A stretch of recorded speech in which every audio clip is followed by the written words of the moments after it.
The Potomac River facing yet another major threat. A new report just into our newsroom overnight now ranks it the most endangered river in the entire country. This comes on the heels of that devastating sewage spill earlier this year that sent hundreds of millions of gallons of waste into the water. But that's not the only strain that's on the river. Jacqueline Quinn has been digging into the findings and joins us now with what we're learning. Jacqueline. Simone, wisdom beyond the raw sewage that rushed into the Potomac. This new report by American Rivers ranks the Potomac River as the most endangered waterway in the country due to overdevelopment and poor infrastructure maintenance. Now, a major concern highlighted in the report was that infrastructure along the Potomac. You may recall that maintenance on the collapsed Potomac interceptor was reportedly delayed ahead of the pipe failure, and that's raised questions about whether known issues played a role in the spill. Now, another key issue highlighted in the report is the rapid expansion of development such as data centers across the watershed. Those facilities use large amounts of water to cool servers, which advocates say raise real questions about long-term supply and quality.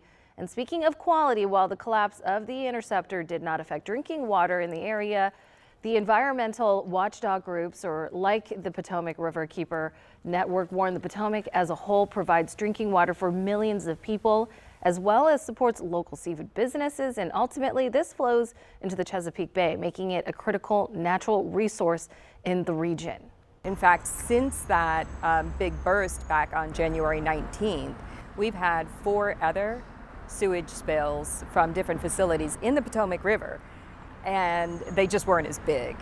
But this is a really systemic failure to properly invest and maintain our infrastructure and really keep our waste away from where we're eating, swimming, drinking, and recreating.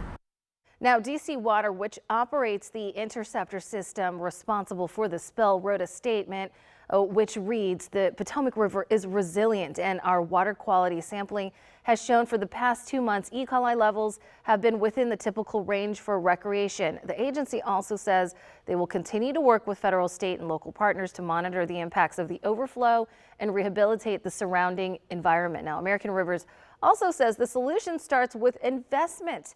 They're calling on state and federal leaders to upgrade aging infrastructure and take a closer look at major new projects like data centers before they are approved. Now, DC Water has already pledged $3.3 billion as part of their Clean Rivers program to aid in needed upgrades. Simone. Yeah, speaking of which, the $4 billion high intelligence data center going in Berkeley County, West Virginia, which is right near the Potomac River. Jacqueline Quinn reporting for us this morning. Thank you.